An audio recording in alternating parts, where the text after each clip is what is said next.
Good morning guys, this is our 15 na ng 15 days ng no water change challenge natin. Nagpakain tayo ngayon ng pellets.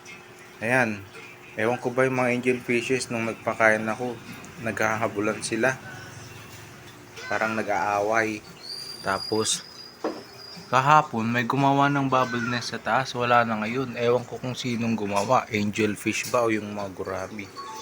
Ngayon guys, napansin ko nasa 95% crystal clear lang ang tubig natin. Kasi yun nga, nilinis natin 100% yung filter. So mukhang nga yung natin hypothesis bumabangga. Kapag tinanggal mo yung mga beneficial bacteria sa filter, ayan, lumabo yung tubig.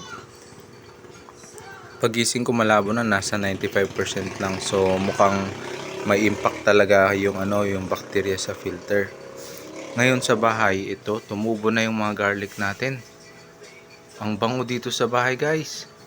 Tuwing sarado yung pintuan, pagbaba ko ng hagdan galing itaas ng aking room, amoy garlic tong buong bahay. Ang bango. Yan, yung mga gurami natin. So far, mukhang naman sila, non-stress yung ating 20 goldfish, 8 angel fishes at 6 gurami and 4 Siamese algae eater. Yun, nalanta na yung halamang damo natin ng panlupa. Oh, itong ating anak. Yes, you made your own spiral balloon. Say hi to the YouTubers. Hi, YouTubers!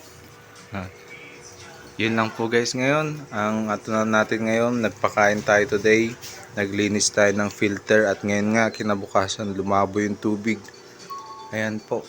PO0 ang pinakain ko sa kanila ngayon. Subok ko na din naman yung PO0. Wala namang magandang impact sa kanila. Kung maramihan ang ang alaga nyo, PO0. Same lang yung niya. Crude content, yung mga ek-ek na mga protein. At the same time, mura siya. Sa naman nila, healthy siya. Yung mga isda. Nasubok ko naman na yung brand na yun. Yun lang po guys ngayong araw na to. Thanks for watching. See you later.